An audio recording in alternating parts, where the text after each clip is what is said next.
It's a gorgeous day to go for a cruise down the Hudson around the New York Harbor. Right now, we are at Classic Harbor Line. We have the captain over there and Ramon as well. And we are about to go on a journey to learn about the shipping history of this beautiful area of New York. I'm Ariel, and I run a show called Urbanist where I explore history all around the world. And today we are partnering up with Hudson River Maritime Museum to learn all about shipping here in New York City. Right now we are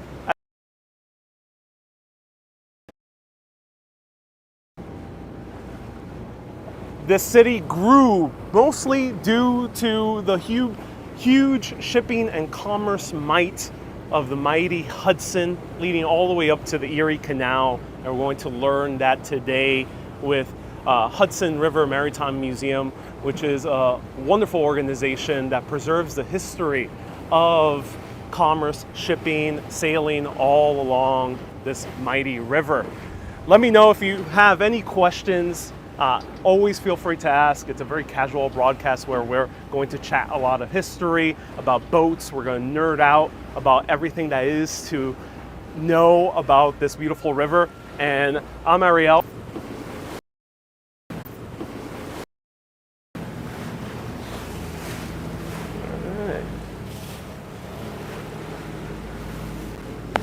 So here we are with both of our guests. We have Anne.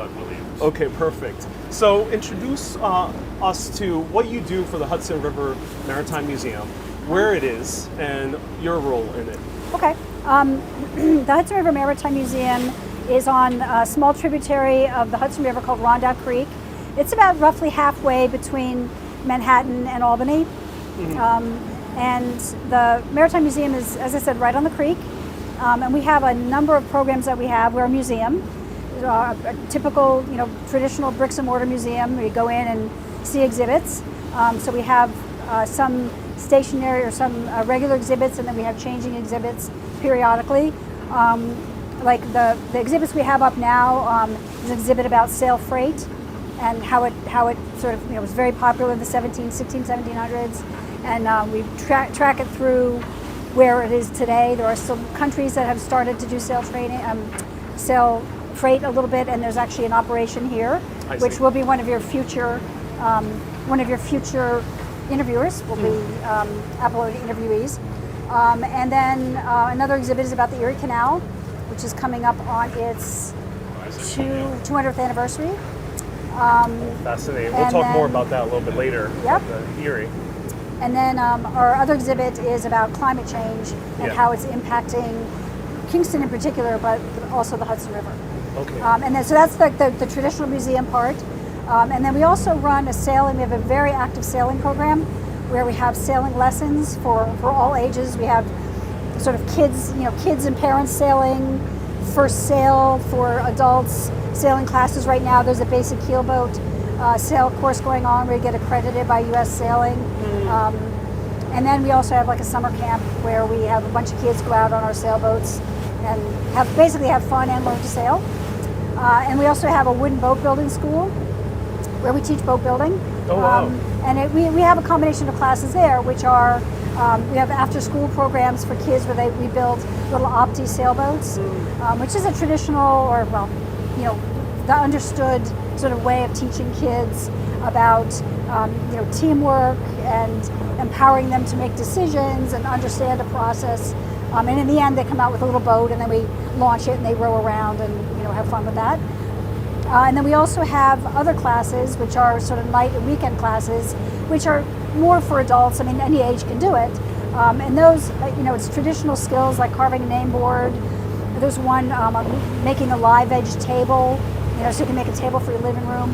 There's one on carving spoons. There's sort of a really huge array of things. And then the last thing that we do, the major thing they do, is we have a solar-powered launch called Solaris, which is 100% solar. She's smaller than this, but this style boat, like a runabout style. And that's a tour boat. And that's a tour boat. And we go out for regular scheduled tours. And the thing that makes our boat different, besides being solar, that means that she's almost totally quiet.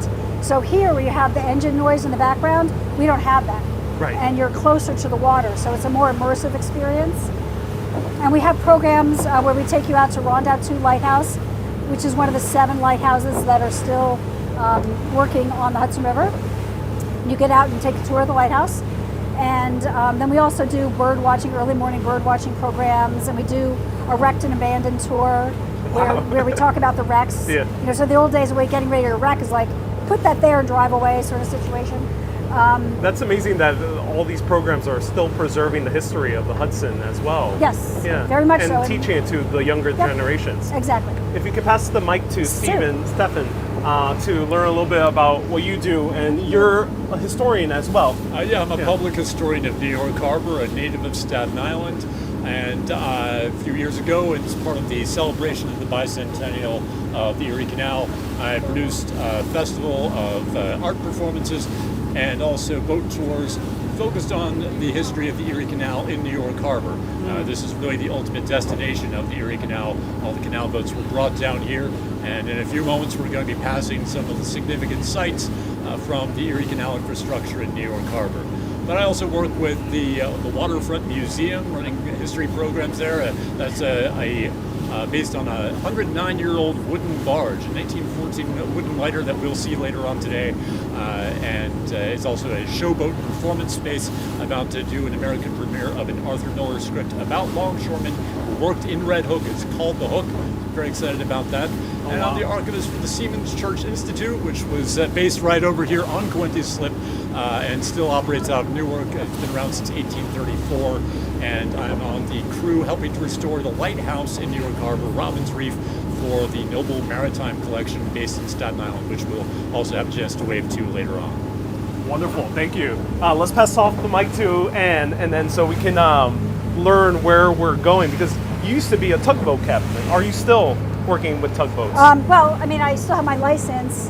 The last active job I had was in 2018, and I'm thinking of getting back in the business. I had taking care of family stuff, so I found out that when you have a kid, need to go away for 2 weeks. You can't just give your kid to somebody and be like, here, I'll be back in 2 weeks. So I've been sort of. So now we're approaching, going towards the East River, but can you tell us on the map where we're heading? On the chart?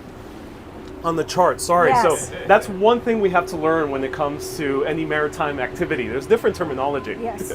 Yeah. So we are just passing the Battery now, where the Staten Island Ferry is out. And we're going to hook around and go through the buttermilk here and up into Erie Basin, which is here, which is called Erie Basin because in the 1800s, the barges that came down the Erie Canal would actually tie up in there for the winter, because the canal didn't function in the winter, and they would all tie up in there. So it was a big basin where you'd have hundreds of barges all tied up. So before we talk more about that, can you orient us right now? What we're sure. seeing over here? This is the Brooklyn waterfront. Here you can see the Brooklyn Bridge and the Manhattan Bridge there, and the financial district and the ferry terminal. And in terms of shipping history, what was the most important side? Because they used to be two different cities, New York and Brooklyn. I think those are still fighting words, aren't they? Yeah, you can take this now. Okay. Well, it's hard to say which is more important. Certainly the shipping started in Lower Manhattan and South Street Seaport. We can see the mast of South Street Seaport's waiver tree over here. But quickly, traffic shifted over to Brooklyn.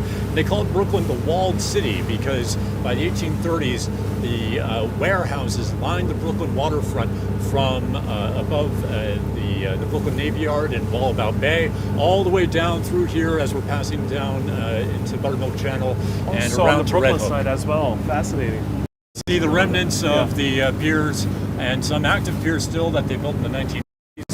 And behind us, you can take a look at some of those towers back there in Manhattan. There's a little bit of green in between a tall white tower and sort of a gray and black tower. There's the heliport right at that bit of green. That bit of green is Coenties Slip, and right where the heliport, that was a destination for Erie Canal boats. So Coenties Slip was one of the second or either the first or second largest moorage place for Erie Canal boats, both between trips through the Erie Canal and also overwintering when the canal was closed between about November to April.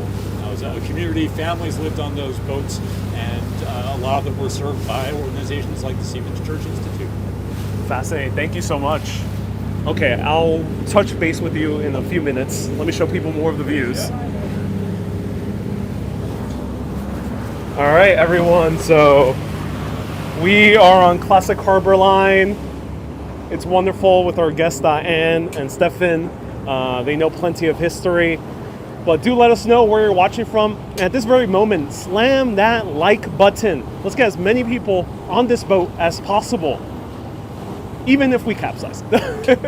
So slam that like button right now. Let's get a lot of people on this stream in order to enjoy these beautiful views. Right over here, we're crossing through Brooklyn. We're seeing a lot of the industrial areas of Brooklyn. Sunset Park, we're going to see that soon. And we're passing by Governor's Island right over here. Hello, Susie. Hello, Janice. Hello, Mika.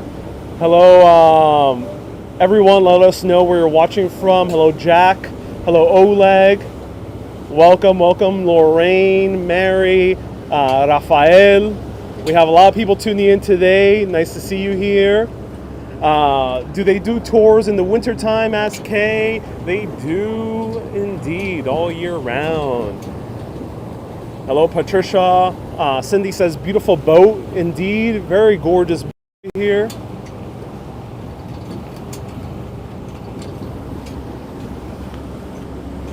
Show you a little bit more of the boat. We're on the Kingston right over here.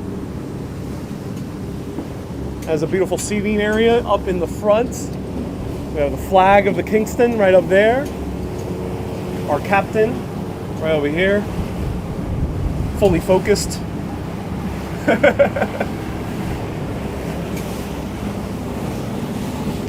Of course, they have a full bar, which is nice. And then right over here, we're passing through a very important waterway, which is the Buttermilk Channel. Who wants to speak about the Buttermilk Channel? Because it's fascinating. In terms of its history, or? Well, first of its history, then it's about shipping. Sure. Yeah. Well, the history of Buttermilk Channel is there's this. I want to put aside a sort of a wives' tale. There's a story which I believe Walt Whitman popularized, that they called it Buttermilk Channel because they used to be able to ford the channel and bring cows over to Governor's Island to pasture them there. Looking at old charts, this was never a waterway you could walk across. So that's just a myth. That is a myth, but it's a delightful story and works well for what Whitman Was the water ever do. that shallow in general? No, not really. So how deep are the waters we're passing through right now? Let's look at the chart. Okay, let's do it. So, oh, sorry, I forgot about This one. No, that's weird. No.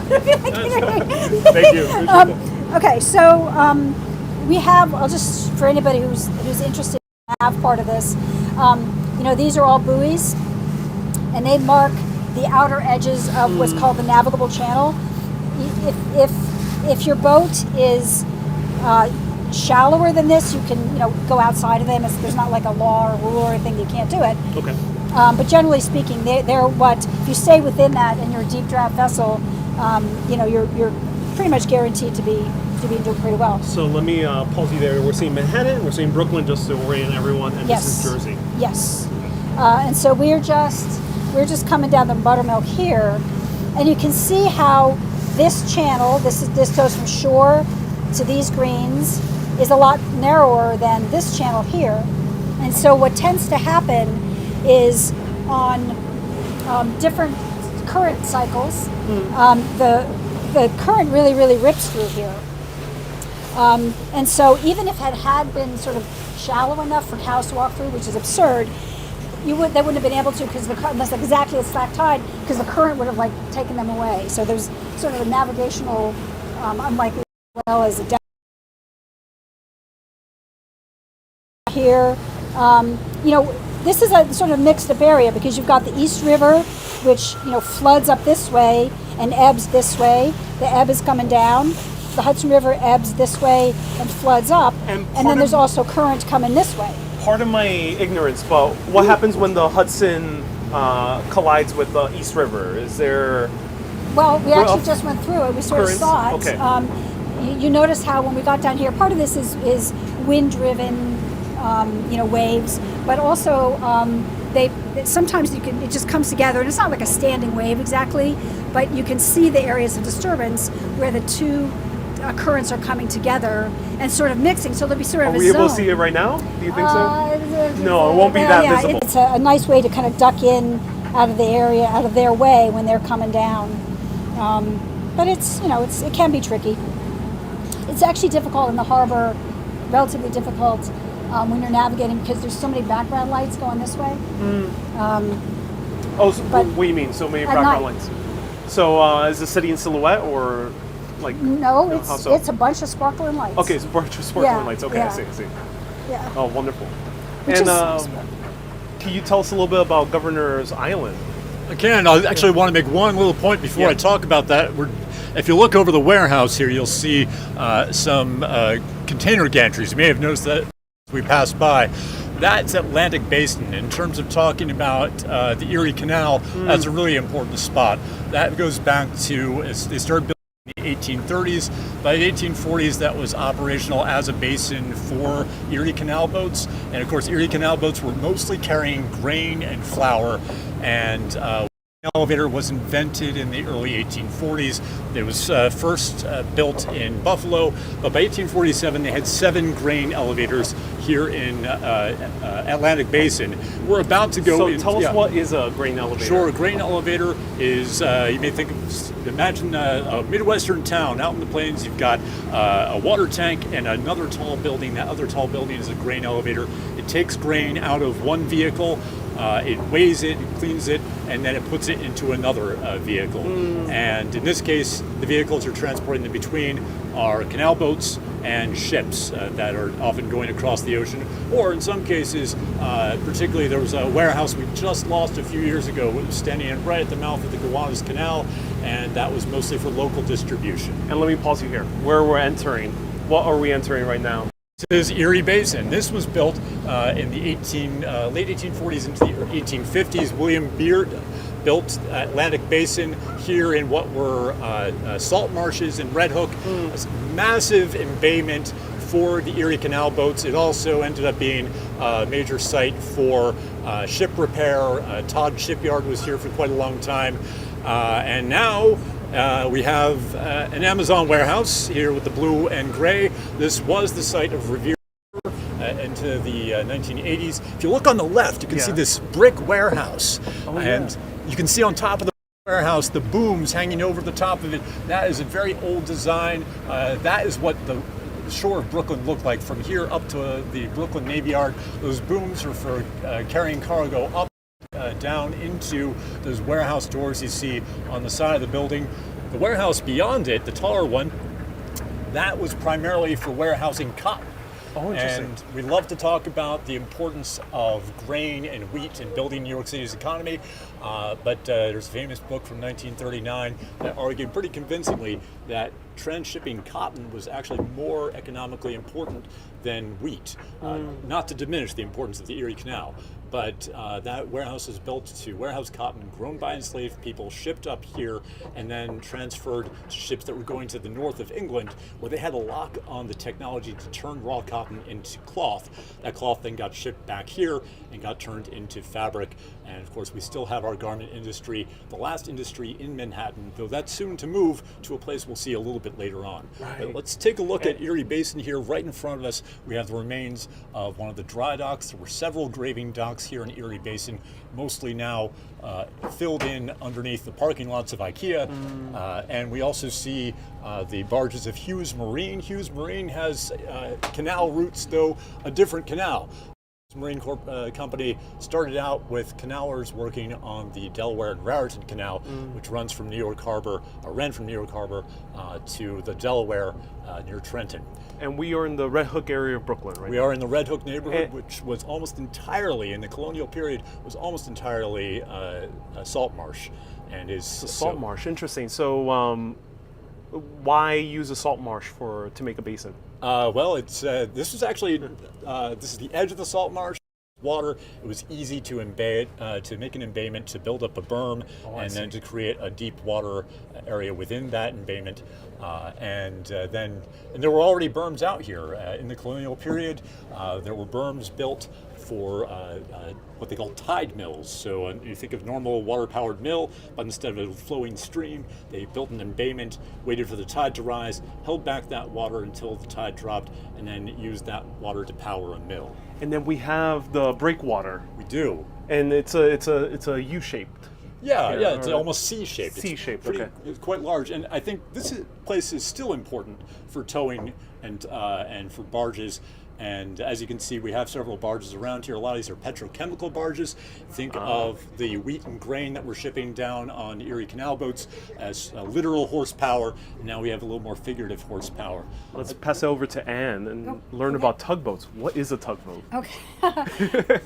For people who know nothing about Yeah. the sea or rivers. Well, tugboats are the boats that are primarily, it's sort of like a little bit of boat around a really big engine. And they, starting in the 1800s, I think, the need to have a more flexible type of transportation for cargo was recognized. And the first tugs actually, I think, started in New York or the New York area, where they would modify steamboats to be sidewheel steamboats to be tugs. And there's operational difficulties with that, and eventually they came up with what we now know as a tugboat, which is sort of a fat, a lot of boat underwater and a really big wheel. So you have a lot of power in a very small boat, and the idea is that they can move a barge into berth. These are barges, Okay. and a barge is basically a big box. It doesn't have a propulsion engine of its own. Almost all that area that you see that's black, that's the hull. That's almost all cargo. So in this case, it'll be storing oil or some kind of. So a tugboat would be that one down there, the Yep. blue ones? Mhm. Okay. Yeah, and so then the tugs move the barges, and the thing that makes it flexible is that a tug can move a barge into berth, and then it takes 8 hours to pump to offload whatever the product is. And the meanwhile, the tug can leave and go do another job. See, so a one ship does not need to do all the roles. Exactly. And you have, and then some cases in a busy harbor like New York, sometimes there's not a berth available. But you don't just want to have your tug sitting there because you've got guys on there and they're costing you money. So you tie your barge up, waiting in a berth like this, wait for your pump off berth to go in, and then bring another. It could be a different tug, come in, bring it to berth as you need. And so this is where Rheinauer ties up. This is sort of their basin. They use that side of the basin to just tie up stuff that's either waiting for a berth or doesn't have a product, or that kind of thing. So let's take people back to the 1800s when the Erie Canal was built. What type of ships would be here? Well, this would be completely filled with small, more than likely open hopper barges. And it would just be, there's much smaller barges, right? Because the Erie Canal was a small canal, 11 feet across, maybe 12 feet across. And hand-operated locks, and it was a very, very basic, very ingenious, but very, very basic sort of mechanics there. And so what would happen is that there would be, this whole area would be filled with barges over the winter. And then as ice breaks up on the Hudson and the canal is open. Let me pause you there. No worries. Ice. Why isn't the Hudson freezing up anymore? But it used to. Well, because it's cyclical. Through my years of going up and down the Hudson, whatever 10 or more years it's been, there were some years even prior to when we knew about global warming that we just didn't have that much ice. And there's still certain areas that ice up. It's just a warmer world for whatever reason it is. So this would be in danger of icing up during the 1800s? It could be. It's less often that the salt water would ice up. Okay. But the barges aren't being harmed if it's just fast ice and it's just iced up and the ice isn't moving around. They'll just freeze in, and that'll be that. And then Oleg asks, how polluted is the area? Oh. Because of all the heavy industry for the past nearly 200 years. There's a funny story here. So funny, haha, not exactly. So our pollution issues have changed over time. Okay. About 20 years after we passed the Clean Water Act, wooden structures in the harbor started deteriorating a lot more quickly because lots of organisms like clean water, including shipworms. These are marine borers. We have two kinds in the harbor. One is called a gribble. It's almost cute if you don't have a wood boat. And they're crustaceans. And then there's also a teredo, which is a attractive mollusk, and they destroy wood. So we started seeing piers collapsing more readily, and the few wooden ships that were left had a harder and harder time. Our big issue now is sewage. We have what we call combined sewers, where the runoff from the streets, which is pretty filthy, gets combined with the stuff out of all of the drains in our homes and businesses, and it all goes to the sewage treatment plant, which is a great idea, except when it rains too much, it flows directly into our waterways, a problem we're slowly and expensively working on. I want to take a quick moment while we're right here to point out this huge building back here, talking about massive. the Erie Canal. This is part of the Erie Canal infrastructure. That is a grain elevator, like we were talking about, and that was built between about 1917 and 1922 when they rebuilt the Erie Canal as the New York State Barge Canal, and it's absolutely massive. It was decommissioned in the early 60s. It had a couple of good years, but mostly didn't really make any money. Mostly the war, it was very handy for the war, for shipping grain across the ocean, but an absolutely massive structure, part of the rebuilding of the Erie Canal. We were talking about ice issues. The big issue with canal boats is more about the canal, that ice will damage the canal, so you don't operate canals when there's a chance for ice to form there. I think the last time the New York Harbor froze solid was in the 40s.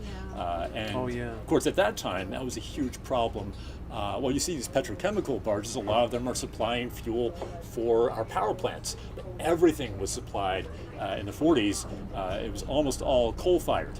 Almost all coal in the New York metropolitan region came on barges, whether it came by rail or by the time it was all by rail. And those barges couldn't get across the harbor because of the ice. And there was a real crisis. They were shutting down lights and businesses to save on fuel, to burn less coal. Oh, wow, fascinating. Can I just say one thing about when you asked about pollution? Because there was a legitimate reason to associate industry and industrial use of the waterways with pollution. At one point, when nobody was paying attention to the environment and they were just dumping everything in, like it was legitimate. But I got to say now that, on tugs, we're in a zero discharge zone. So when people see tugs and they see water coming out the side, that's cooling water that isn't mixing with any oil. It's clean water. It's water that's fresh water that's sucked in and goes through what's called a heat exchanger. And it's just used for cooling, but it comes in and goes out in exactly the same condition that it went in. So when you see a tug, and I'm never really sure why I've had people say like, oh, your tugs are so dirty. And like, well, yeah, for some years, certainly when there were coal tugs, there would be times when there was, dirty smoke coming out the stack. But I can guarantee you that all these guys with their own tugs, they want as clean burning as they can, because anything that's going out the stack means that it's an inefficient use of the fuel. In terms of business, how do the tugs work? Are they different companies, or is it run by the Port Authority? Oh no, it's not Port Authority. Okay. No, there are many companies now. A lot of them are traditional family companies. Start out as family-run companies.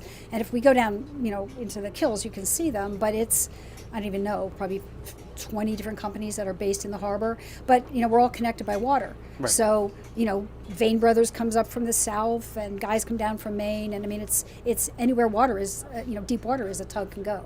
Oh, yeah. But they're privately owned, and like in the case of Rheinauer, they own their own barges as well. Which one? The blue ones? No, these right here. The red ones. Yeah, and but there are tug companies that don't own their own barges, and the people who own the barges call the tug companies and say, "Hey, come get our barge." There are New York City does have its own barges. For a long time, they were moving garbage with their barges, but they would contract out to companies with. They didn't have their own tug boat. Yeah. Oh, it's just containerized. Yeah. Oh, so when did the switch happen over to containerization? So if people don't know, the main method right now of shipping is putting things in huge containers. Well, the containers in the bigger picture started in 1956 with the first commercially successful containerized shipment. We were referring to New York City shipping its garbage by containers, which is a lot more recent. We might get a glimpse of one of those terminals. It's just behind these warehouses here. We can't quite see it, but which are different sort of. Actually, so that the barge that's in the dry dock, that's a Department of Sanitation barge. Which one? The blue one? See the blue one that's out, and then the one that's actually in the. Oh, fascinating. We should explain the dry dock as well. Yes, do you want to talk about dry dock? Yeah, so the reason you can see that boat, what they do is that whole structure, the box around the barge, you flood that so it sinks. Yeah. And then you put the barge into it, and then you pump out what are like the wing walls on the bottom. You actually pump water out, and the whole thing floats up. So that's how the barge can be out of the water. It's in a float dock, and then you just reverse the process to get it out. You fill the sides with water. It sinks, controlled manner, deep enough so that a tug can come grab the barge and just pull it out. And that's I'm gonna pop up some historical photos of the basin right now, so people know what you're referring to. And the basin was also heavily used during World War II as well, right? Yeah, absolutely. I mean, it was heavily used until really the turn of this century. These dry docks didn't become IKEA because they weren't being used. We have a real paucity of places to repair ships. This would still be full of ships waiting for repair if we didn't have IKEA here. That's a longer and deeper story. well, I don't think it's IKEA's fault. No, it is a longer and deeper story for another tour, another time. So we're passing the motorcycle impound lot.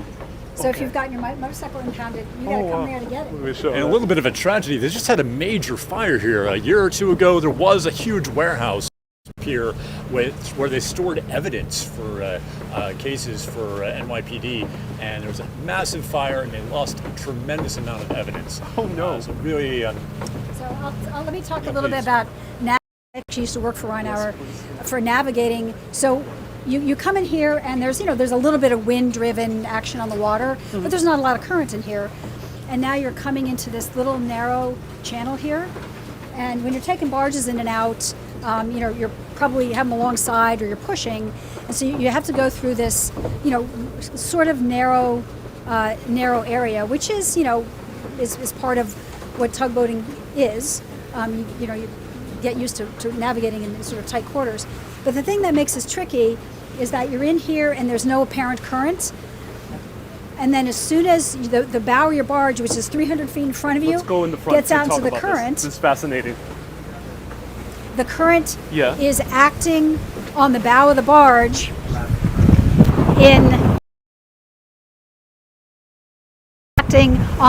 as part of the job is, of course, knowing what the current is, so it's you can anticipate what's going to happen.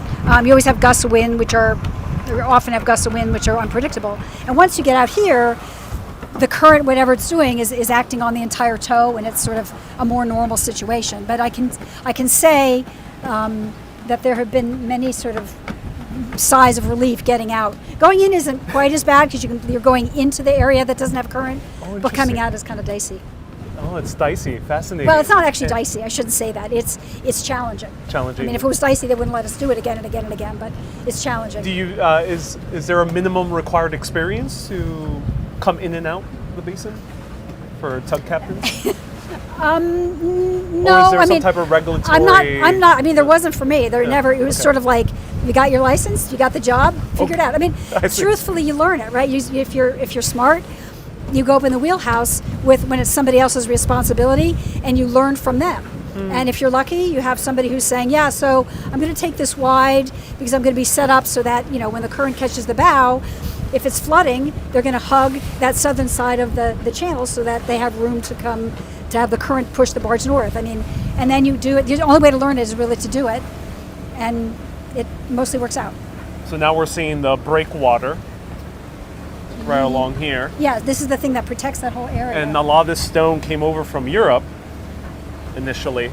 But That's one of the stories. Actually, can I just That's one of the divert you stories, for half a yeah. second here? As we're looking back here, you can see the red barge with the white lettering on the side of it, just to the of the orange triangle. It says Lehigh Valley number 79 on it, and that is the Waterfront Museum barge. So that's a 1914 lighter. We're going to talk more later about the importance of lighters so this is not the size of barge that would work on the Erie Canal. It's a barge specific to the harbor and key to the development of the harbor and our industry here. But in terms of this stone and there's a popular story that, and true in this case, that as far as I know, that a lot of the stone that we find in New York came over as ballast in ships that were taking manufactured goods or raw products to Europe and bringing back lighter manufactured goods, and they would have ballast to keep the boat upright, and then they would dump their ballast here. As far as I've read, that is true for this particular breakwater. Okay. There is a story that the stones in the streets of New York, the Belgian block is so called because it came from Belgium.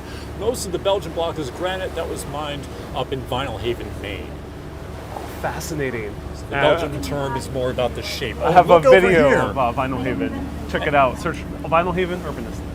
So right in front of us, we see right green containers on the barge. That is one of the New York City refuse barges. So a particular one sits there a lot of the time, but the containers get loaded at terminals like one that's going to be coming up in just a little while behind us, and they get taken across the harbor to rail terminals.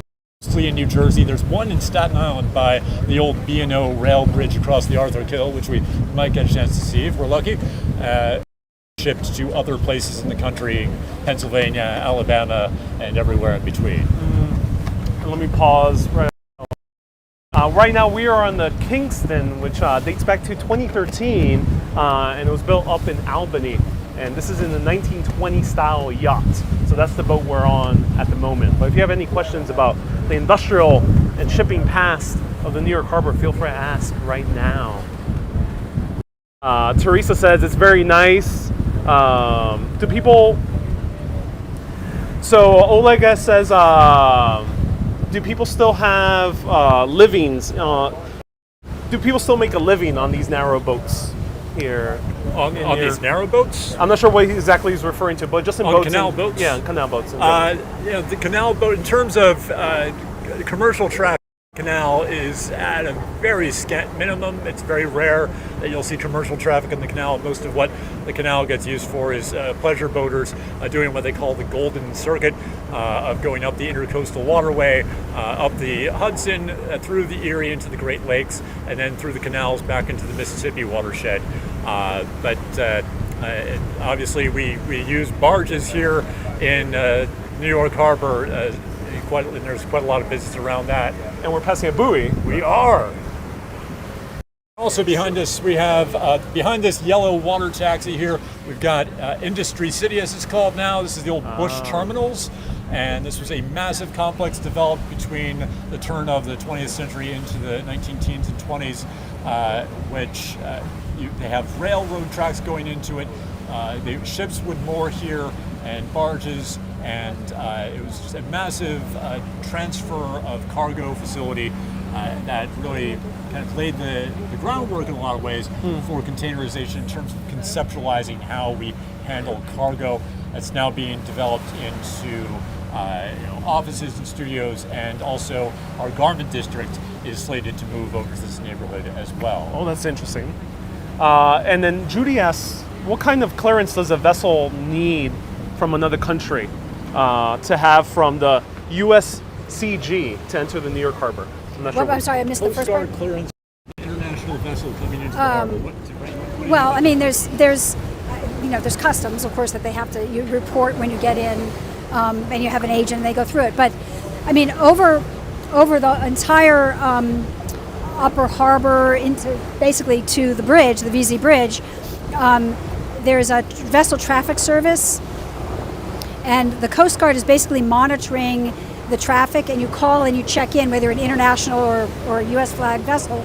You check in and you tell them, this is the boat, this is what I'm carrying, this is the configuration of tow, and this is where I'm headed.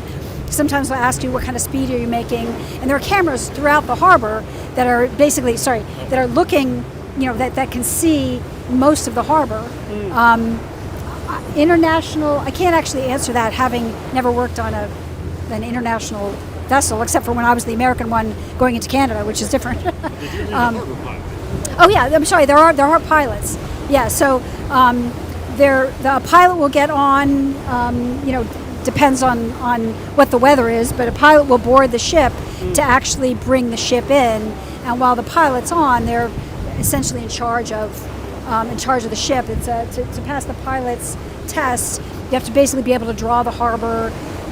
Know where every single buoy is, know the what happens on a northwest wind, what the currents, how that affects navigation and stuff. That's a pretty huge. There are harbor pilots and there are also Hudson River pilots, which do the same job.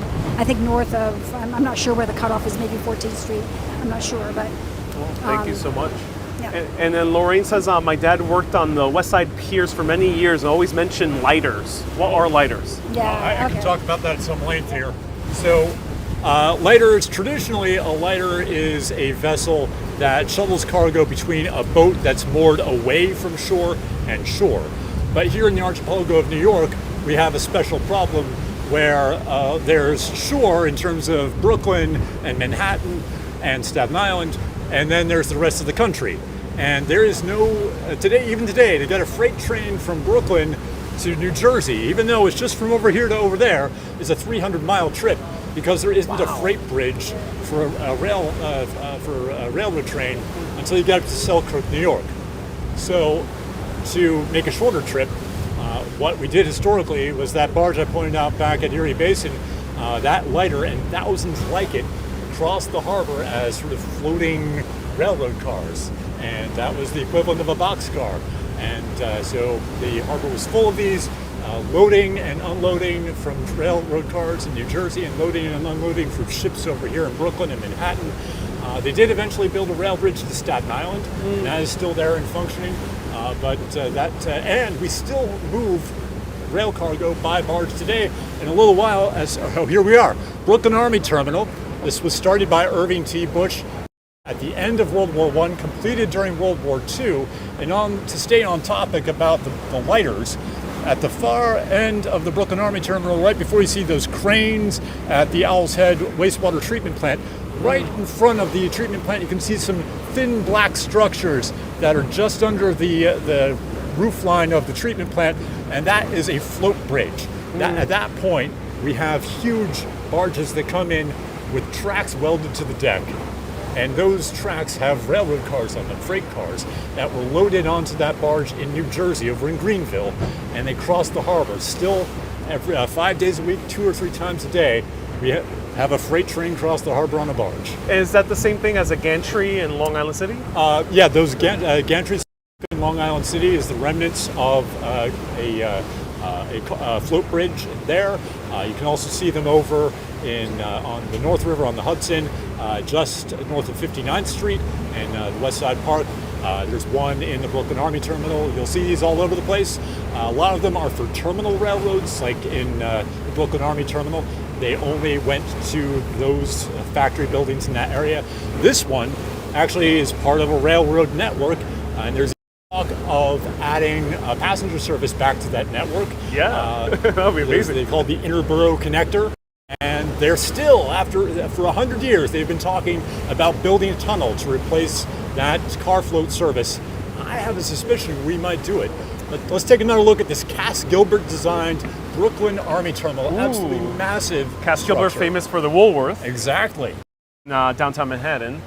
Woolworth Building and the Brooklyn Army Terminal, which is now a complex of small manufacturing and other businesses.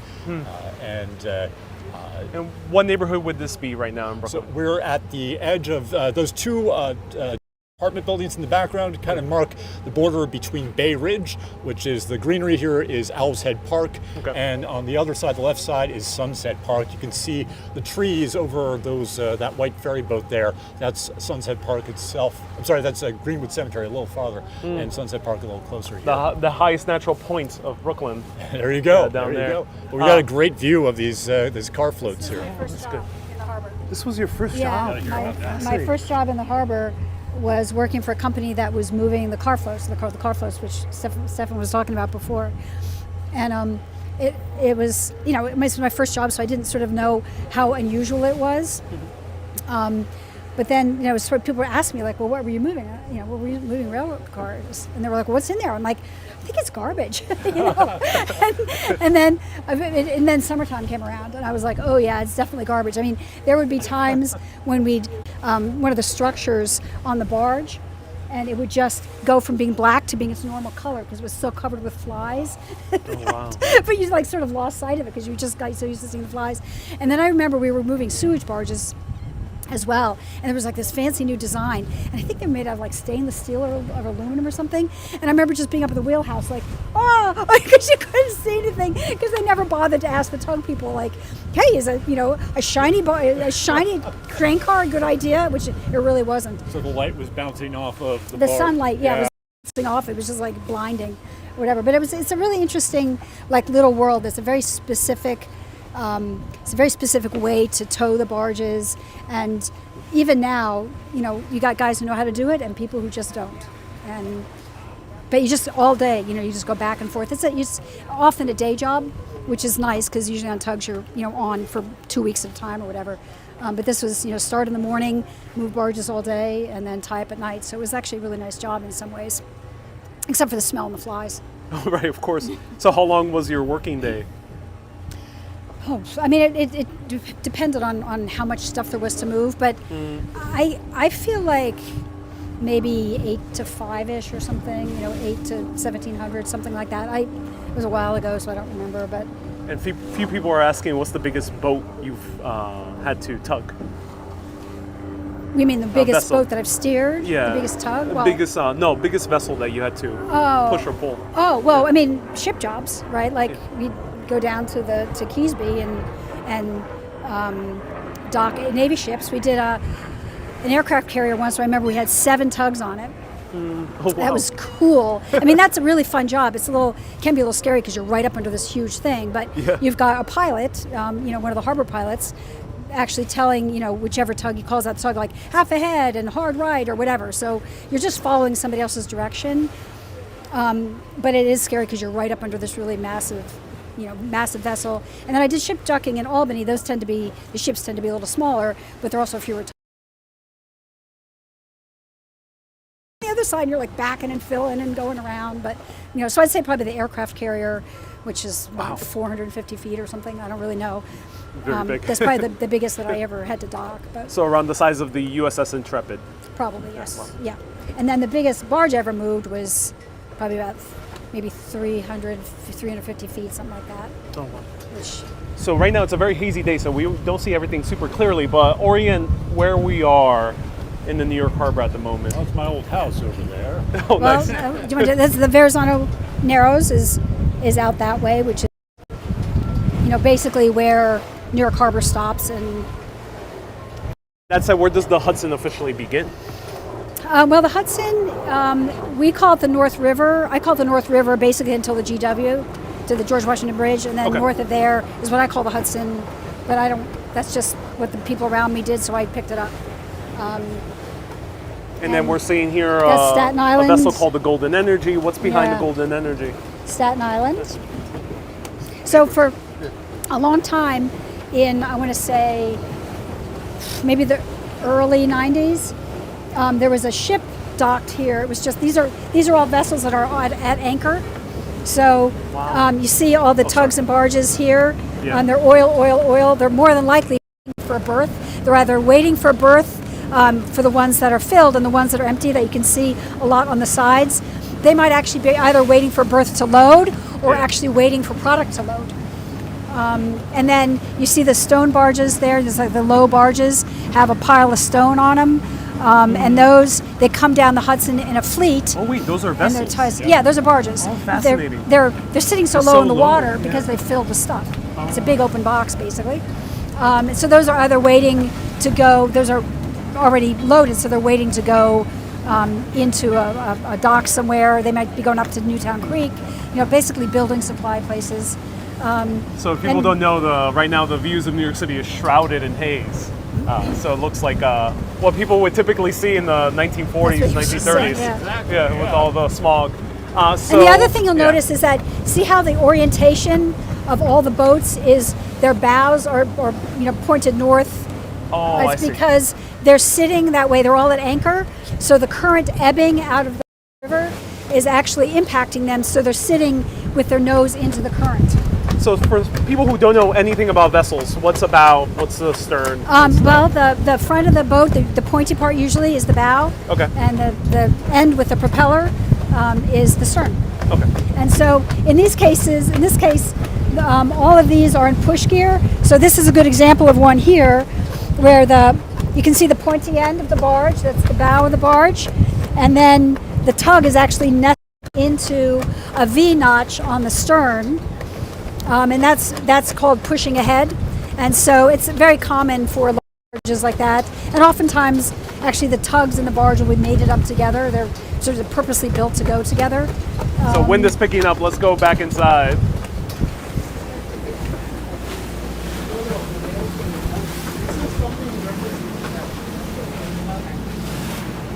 So right now we are heading over towards the Kill. So we are somewhere right about here. I'll come back to you in a little bit. Let me say hi Okay. to the people tuning in you and have show more of the views. Hello, Wendy. Hello, DS. Susie says, is the air being affected by the Canadian wildfires? I'm not 100% sure, but air quality is lower today, definitely, that's for sure. Ellen says, New York City beauty on the water. Yes, it is. Elias says, this boat looks like it was made in the 40s or 50s. It's in the 1920s style, so yeah, it has that vintage look to it. Leah, nice to see you here.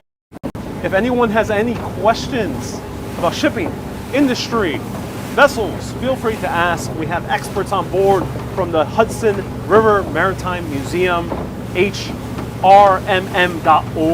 and they have tours a little bit further up in New York. 100% worth it, in my opinion, and they have a lot of programs, including youth programs where they teach sailing and woodworking with boats and many other things. It's wonderful. Soon we'll learn a little bit more about the actual museum, so stay tuned for that. And then you're going to learn what is a kill. Spoilers, it does not refer to crime, it refers to a waterway. And then right there we see the Staten Island Ferry. So Elias is asking, was there any fishing on the Hudson? Okay, we'll ask Stefan in a little bit. And is your taffy feeling a little bit iffy? Kay is asking, are we getting a little bit seasick? I'm not feeling seasick, but you definitely have to have steady footing here because it is getting a little bit rough at the moment.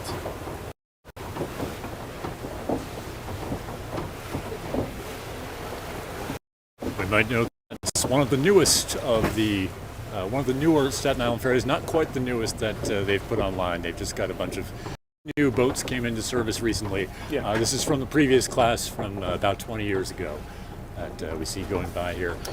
I want to note the barges you see out here. Up until the 1960s, the barges in New York Harbor all had people living on them. They were all manned. There was a Scottish beat writer named Alexander Trokey who lived on the New York City a stone scow, one of those low boats we saw earlier.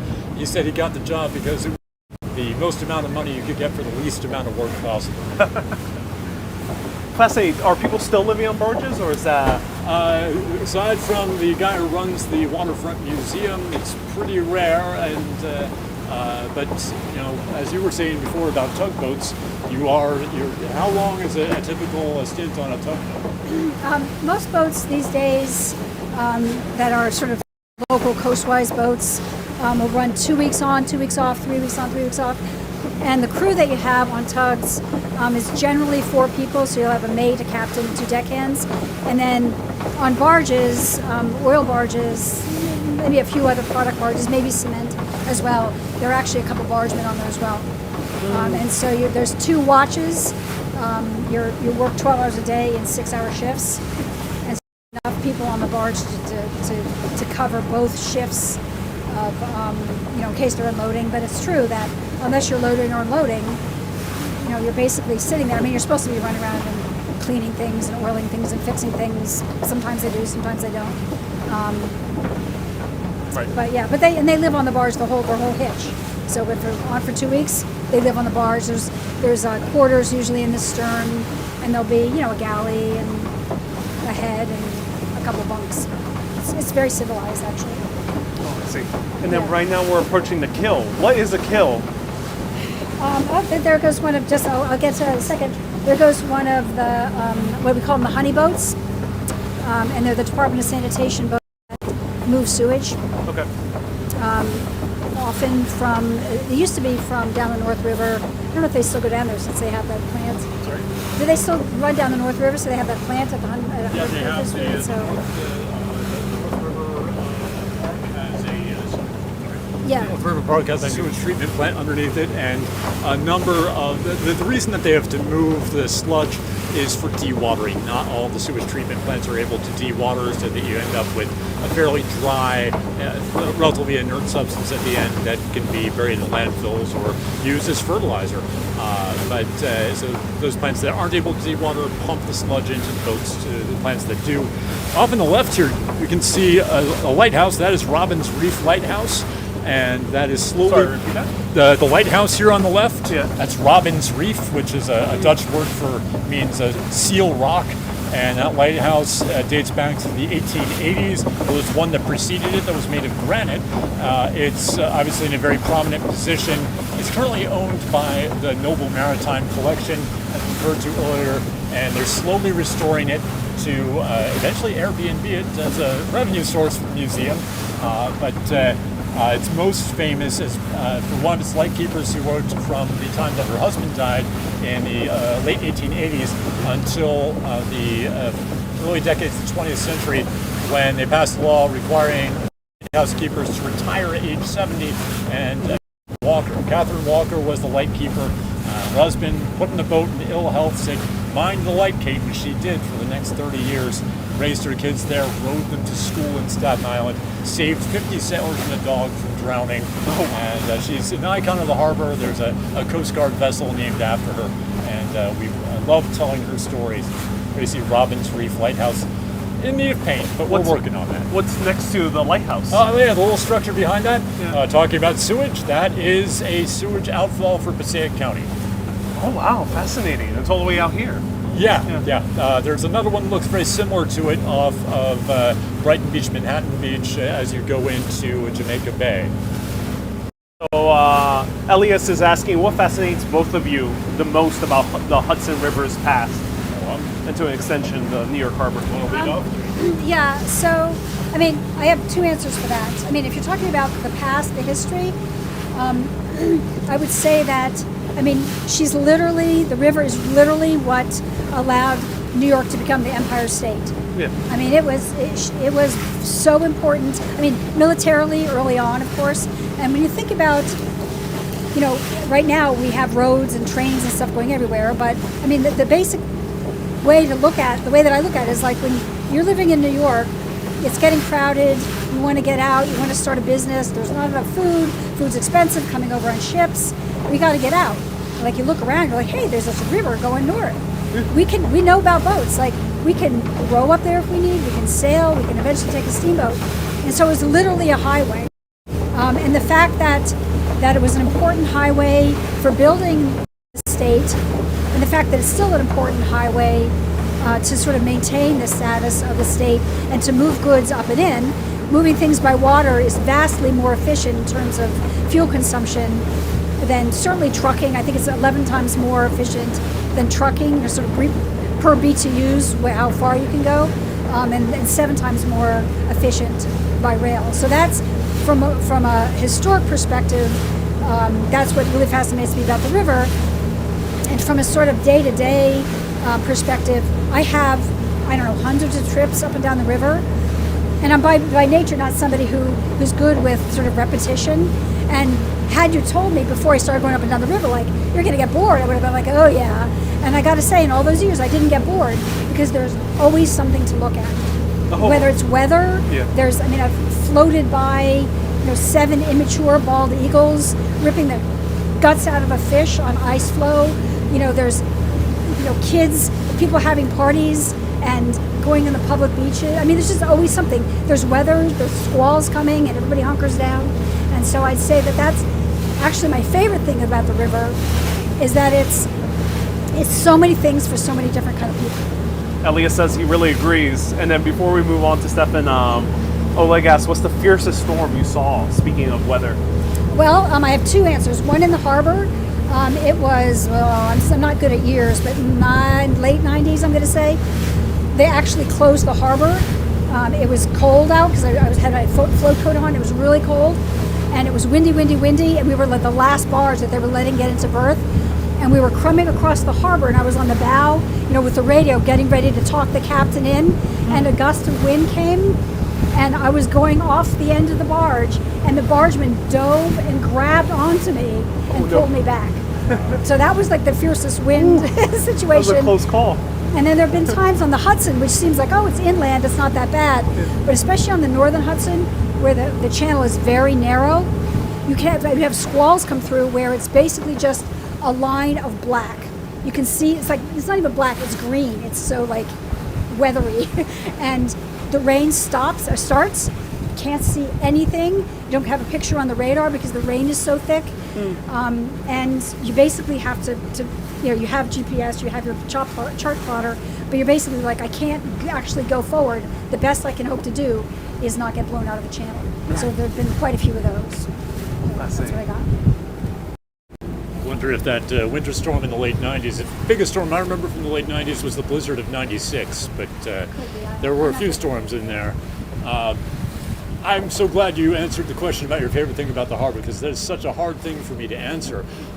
This is my favorite place in the world, and there are so many very specific questions that I'm fascinated by, like the role of black oystermen in developing the vessel technologies that the vessels that dominated the America's Cup, and we're having a little exciting moment here. I might actually let's go hand this to you so you can describe what we're seeing here.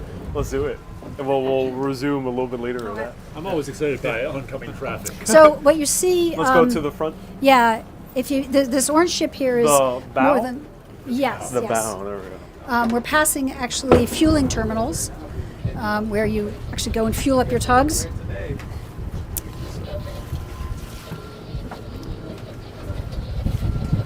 So sorry, what were we I was saying these are all oil terminals here where it's more than likely the ship is offloading, and then we'll also be passing terminals where the tugs fill up on fuel, their operational fuel. And what you're seeing now is it looks like an oil barge just leaving. You can tell that it's actually light on product because it's the sides are so high, and the configuration of the tug is that high house there is specifically built so they can stay in push gear even when the barge is light like that.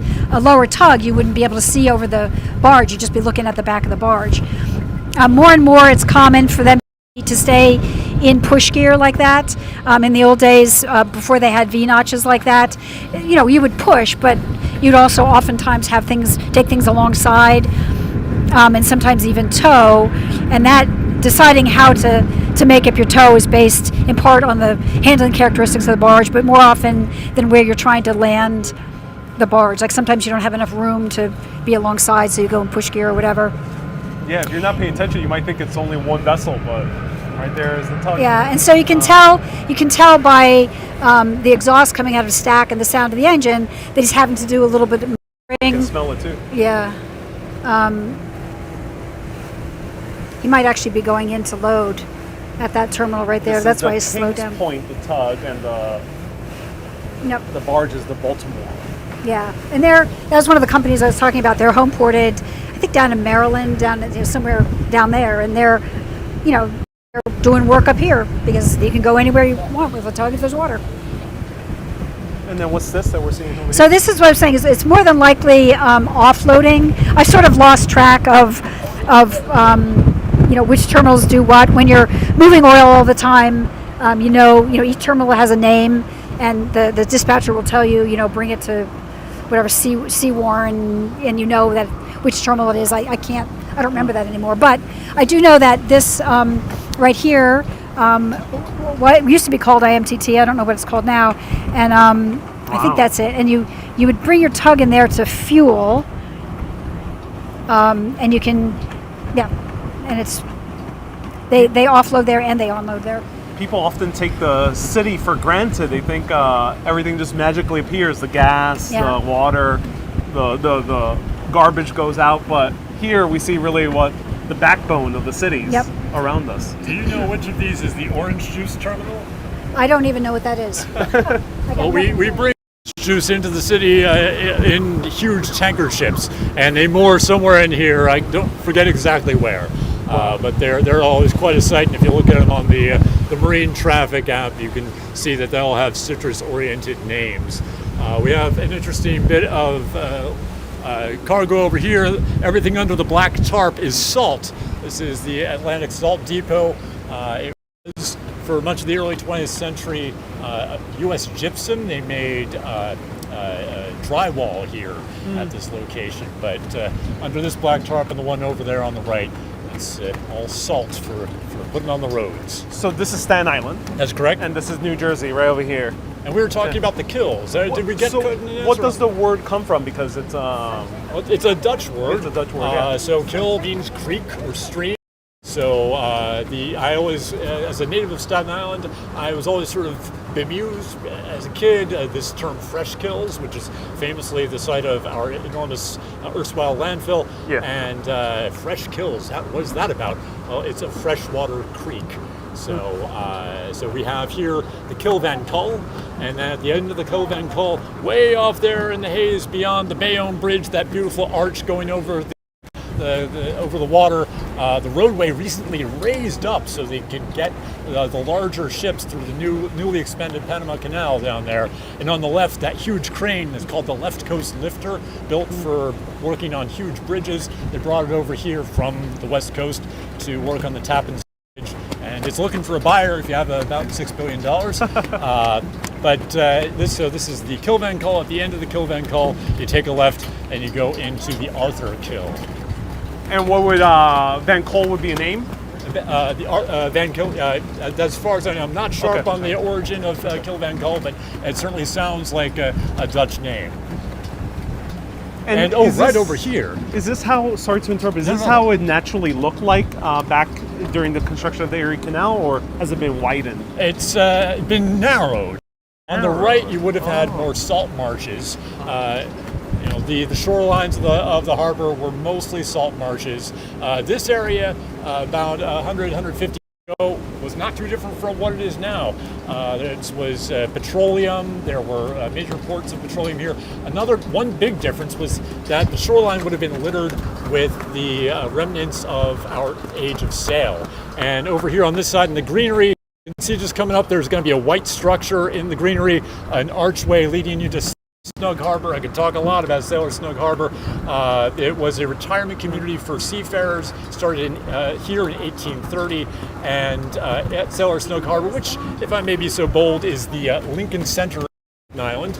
It's a conglomeration of cultural organizations, museums, a Chinese Scholars Garden, art museums, children's museum, and the Noble Maritime Collection, named after John Noble, who was an artist who painted the dismantling of the age of sail in places like the other side of the Kill Van Kull here. And his floating studio is now inside one of the old retirement home buildings for those sailors. There you see the archway for Sailor Snug Harbor. This is also, there was a that ran on the North Shore, the B&O rail, and that was the train station stop for Sailor Snug Harbor. If you look up here, I don't think we're going to quite get to it, but we're actually approaching the part of the kills where a lot of the tug companies have their yards, and you can see that couple cranes standing there, and one sort of with a really huge topping lift. I think that's the one that they were using on the Tappan Zee Bridge, which is, I think, the largest floating crane at this point on the East Coast. Obviously, they're waiting for her next job. And we won't get up there, but there's an area up there that they call the Rose Bowl because so many of the tug companies had red tugs. And it's sort of behind a little island, sort of a little sheltered. So They would be in there, and you can see coming towards us, looks like a container barge. It looks like a container barge coming up. Yeah. Oh, it is? So Okay. yeah, so that's a case where the tug does not have a sufficiently high house so that they can make up a push gear and actually see over it. So they'll have to take it alongside. Container barges are really difficult, often very difficult to move. And this leads to one of the biggest ports on the eastern seaboard Yes. One of the largest yeah. ports in America. in America. Oh, Yeah, wow. there's Port Newark, Port Elizabeth. I mean, all going down here, all the way to the tip of Staten Island, is basically all industrial at this point. At least it was last time I was through. How is it navigating these waters right here in the Kill? Well, so it's one of the areas where one of my favorite things about boating is that certainly we have navigation rules of the road they're called, and there are a set of rules that everybody accepts, but there's also a lot of room for sort of common sense and a recognition. Like if I had a tow, I'd look at this guy and say, you know what, he doesn't have very good visibility. I happen to know that container barges can be a little bit wonky, so I'm going to go out of my way to give him extra room. And there's a basic courtesy and understanding that I feel like exists on the water, at least when I was working down here a lot. And so it can be a tricky area to navigate because it's kind of narrow, but it's professional mariners all around you who are all sort of working on that same basis, same expectations. Where I find it actually kind of dicey is in narrow channels where there's a lot of recreational boaters who they want to get really close and take a look. I've been on tows in industrial waterways where guys have been jet skiing in front of me and stopped and turned around to take a picture. Right. And I'm towing and I can't technically slow down, but they don't know it. And so that I find a little scarier than this. And jet skiers, no jet skiers here, I assume. Exactly. Oh, Or you'd speed be bumps, as we call them. surprised. Oh yeah, I'm sure there are. Yeah. So what are we looking at right now? These huge containers. Guys on the barge, on the bow of the barge, they're spotting. Yeah. So they're basically up there just keeping watch, saying, no, you're good, you're open, you're not too close to the buoy or whatever. He's got some visibility Oh, on wow. that side.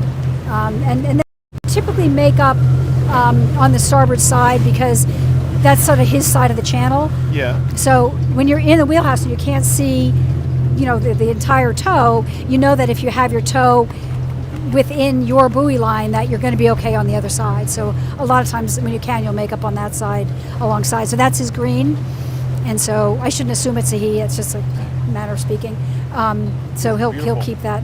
May I ask you a he'll keep question, that. Ann? Sir. That the stone scows, some of the stone scows have the stern labeled on them. Do stone scows or other barges have a stern and bow? Well, yes. I mean, they can. Sometimes they're double-ended. Sometimes it's there are these barges which are called, I think they're called jumbos, super jumbos or something, that have flat sterns and a shaped bow, so you know how to make those up. They come from the western rivers where they make them up stern to stern, so they're like, bows on either end. But it might be the stone scows in particular is that when they bring them up to the terminals, they might want them in a certain way. And if there's no difference in the way the bow and the stern looks, you'd want it labeled so that everybody's thinking the stern is the same and the bow is the same. That makes sense. So Thank it's you. not, yeah. I never move stone, but that would be, if I was going to label barge, that's why I do it. So. Did you mention that this is Cadell Drive? Yeah, so over here? these are, this is just super important to keeping the fleet in New York Harbor going. Is Cadell's Shipyard has many dry docks. This is an up-close view of the dry dock like we saw in Erie Basin, that it's a floating dry dock, so it gets submerged for barges to go in and then gets raised again. And so all of the outer So water right repairs. there, Yeah, that's the a big floating- black, Wow. that's the wing wall, it's the big, will be submerged, you won't see it when they're flooding the dry dock. And let me quickly mention and what there's a car Andy. float there. Let me mention what Andy said. Andy said, "I have an old family friend who's a volunteer skipper aboard the SS Shield Hall, a 268 feet steamship built in 1955, and he went down the River Clyde out to sea. And he said that there's a lot of money in sewage. Good to know. It's like retirement Did you for us find all. to be the same thing here? I was the decade man. I was like making as much money, as I was every day. Like I didn't see the profits come along. Okay. So back to where you were yeah, saying. so these are all dry docks. The left coast lifter, the largest crane barge on the East Coast. On the right, we have a little pop. Wait. Don't. Sorry. Sorry. Well, the largest what? Largest crane, floating crane. I think it's the largest crane on the East. That was used. When they were redoing what I call the Tappan Zee Bridge, and will continue to call the Tappan Zee Bridge. They built the new version of the Tappan Zee Bridge. Let me say it one more time. Yeah, that was the barge that they had on it, which I think they had to bring from the West Coast. That's right. It was built for San Francisco Bay. So you see, these are just dry dock after dry dock after dry dock.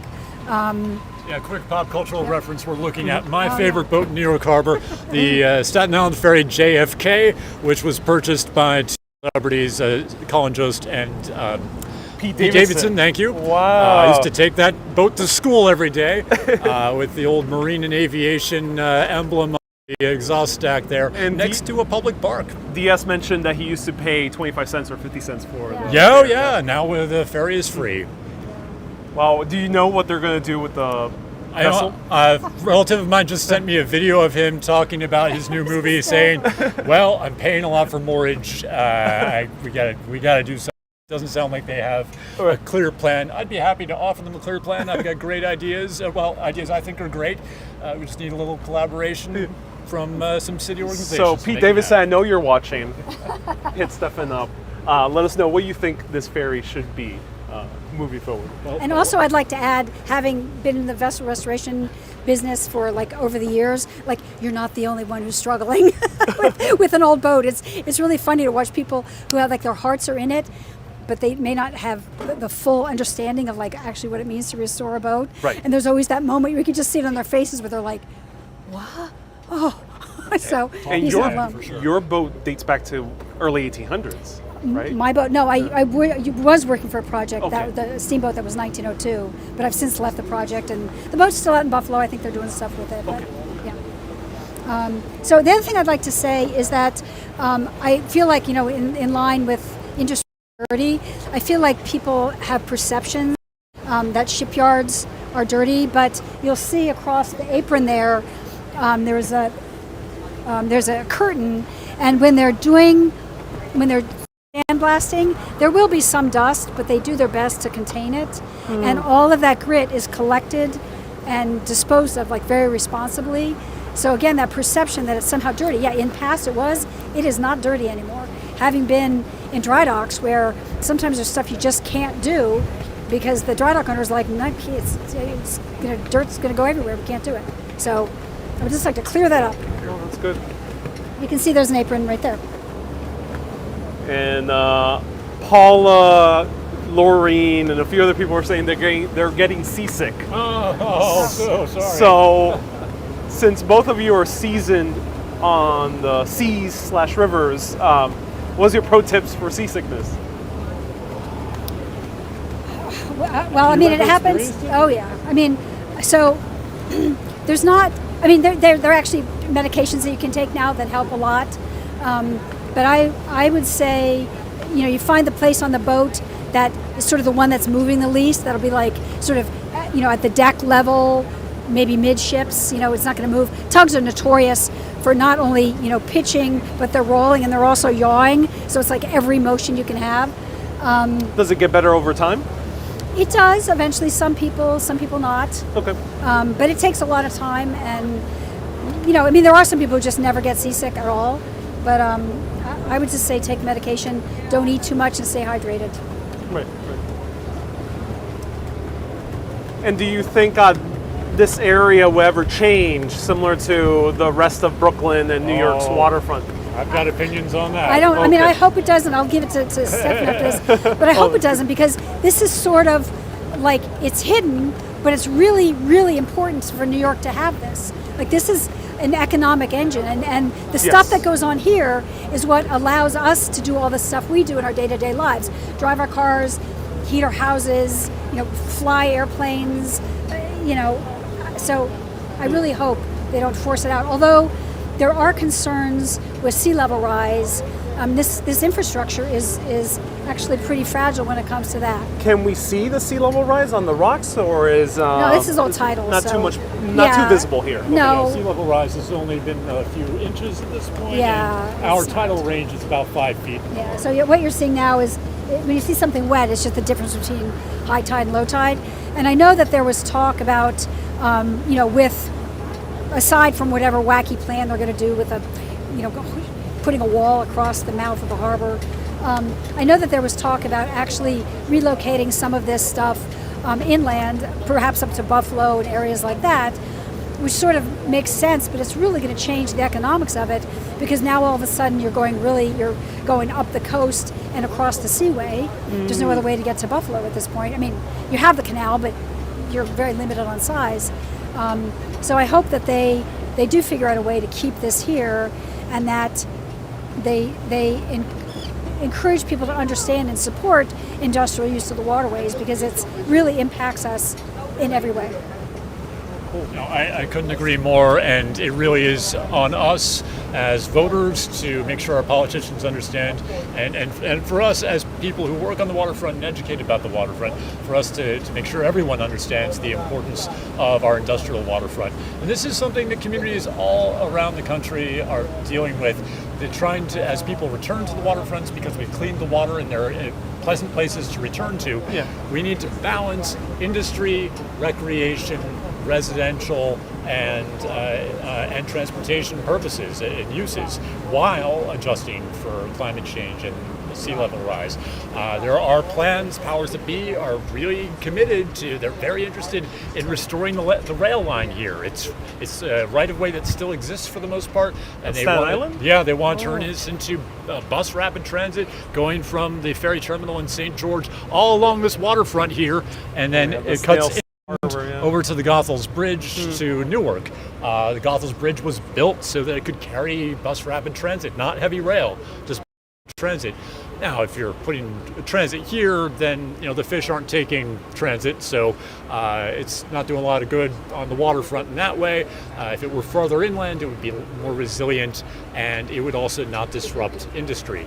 But I'm not the powers that be, so yeah, it's on all of us to make sure our politicians understand that we value the role of waterfront industry in New York. Well, that's good to hear, yeah, because we can't just shove industry somewhere else. That's right. It has to stay relatively close to And it's becoming more where important. people are consuming such We just goods. saw a bunch of containers go down the Kill Van Kull. That's a return to Ledridge. Ledridge, which kind of went away because of shipping and bridges and tunnels. We didn't need the lighters like we talked about back in Brooklyn, because we could ship cargo in containers on the highways. The highways are so congested now, it's more efficient and somewhat environmentally responsible to put those containers on barges to move them across the harbor. The water is becoming more industrially important, more important as a transit link, not less so. And speaking of industry, on the other end is passenger. What do you think is the future of passenger traffic on the rivers, on the harbor? Well, there are definitely people who are interested in making ferries a bigger part of of the city. We're in a position where this is really getting into talking about trains and transits. It's New York City. Let me pause you. Sorry to interrupt. There used to be a passenger boats that would go all the way up to the Erie Canal, right? All the way up the Hudson, absolutely. Okay. Yeah, and certainly when the Erie Canal was first built, you could get on a canal boat and go clear into the Great Lakes. The waterways are, just as politicians see this old rail line as a space that can be activated, that isn't being used as much as it might be. Is it the one right there under the road? It gets a little indistinct here because of the old gypsum plant, but as we get past the remains of the U.S. gypsum, just beyond this tugboat here, you'll see right on the edge of the water, just past Cadell, right before you get to Rheinauer Towing's headquarters there. It cuts inland, but otherwise it's right on the water this whole way to the St. George terminal.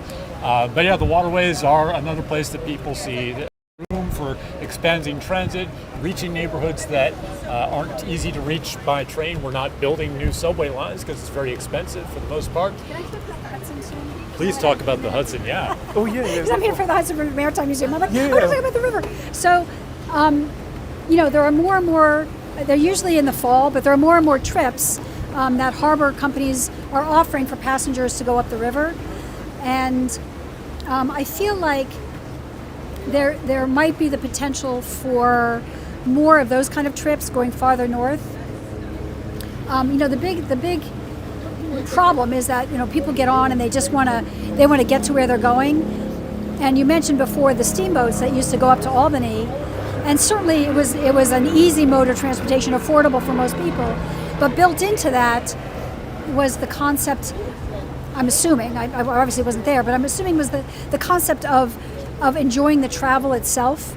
So they had stuff on the boats. You were getting out of the super hot city, feeling fresh air. Fresh air compared to the coal smoke in the city.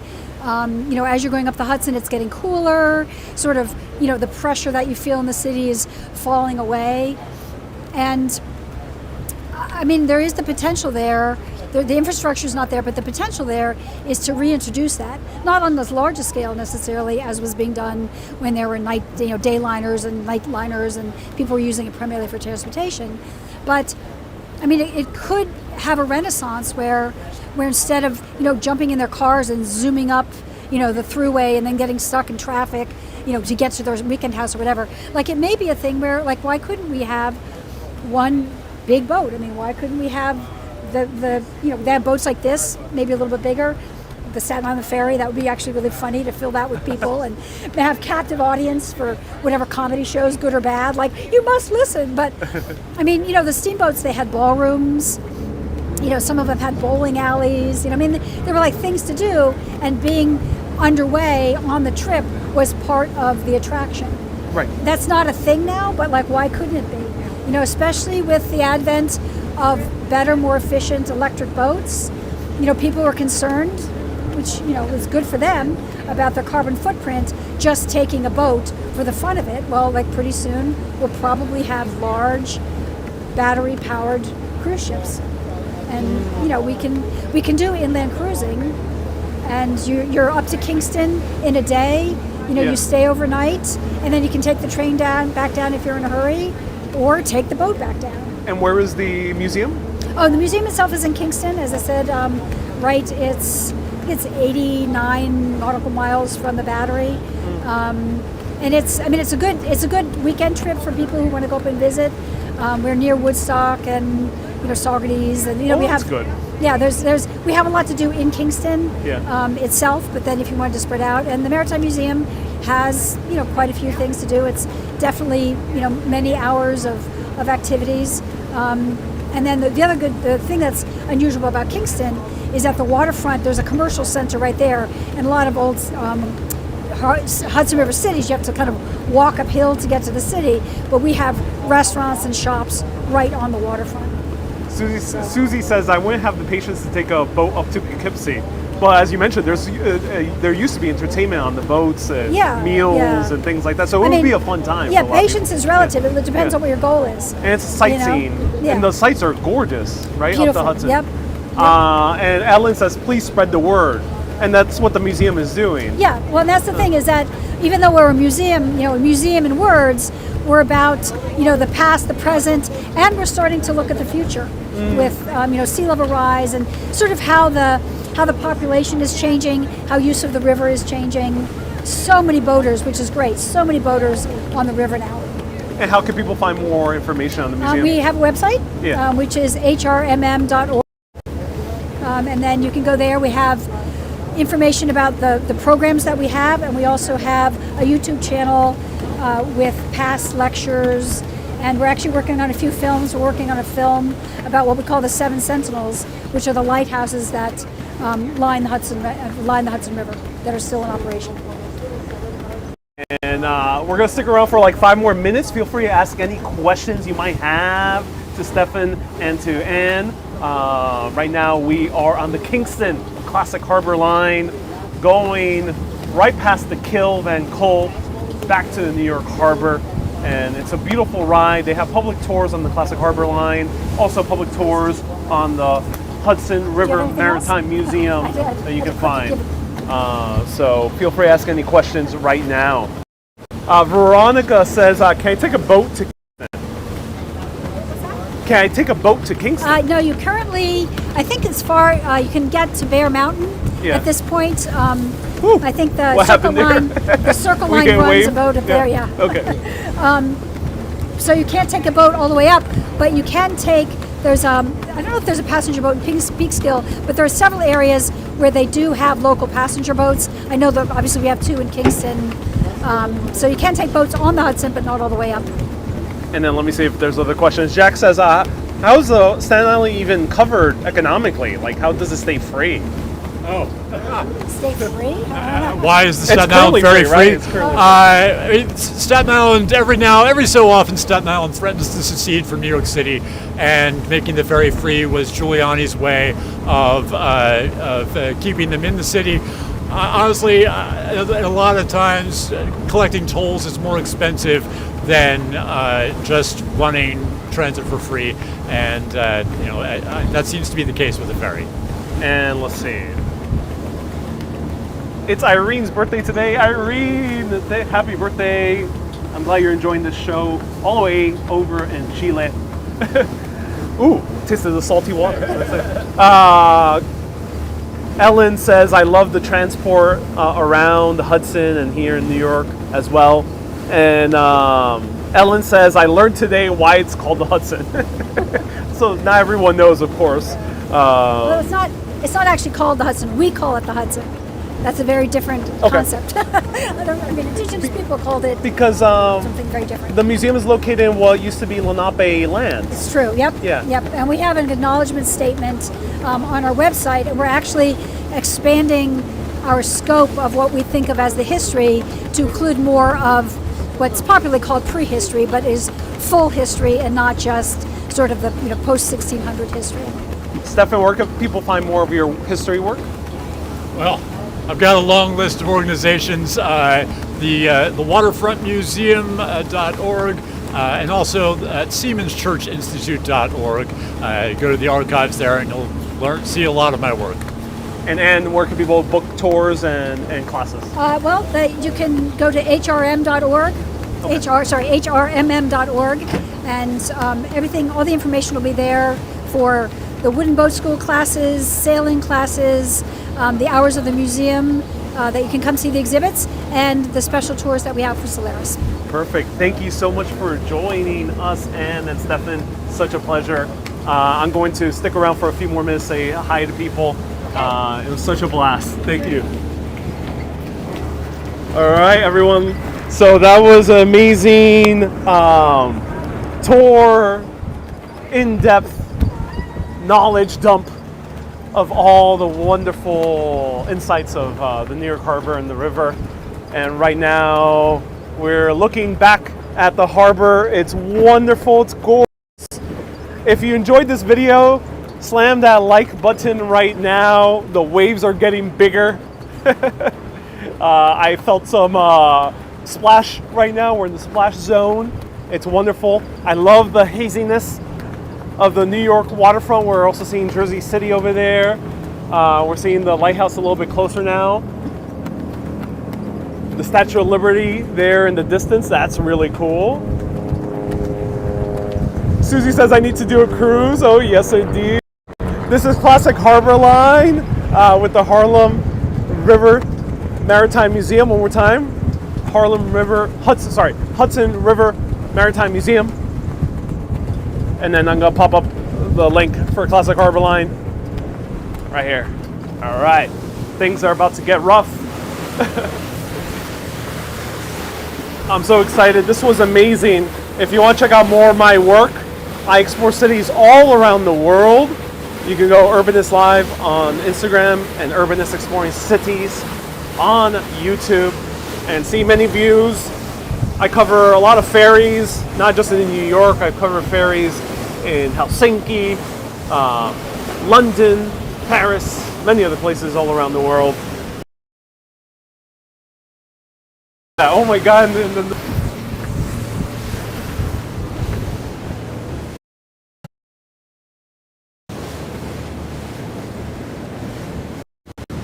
So everyone, thank you so much for tuning in. I'm Ariel. This is Classic Harborline. Stay tuned for many more live videos. The next one is on June 8th. Everyone, keep being awesome and always keep on exploring. And also, as I say in my own short videos, stay curious, my friend.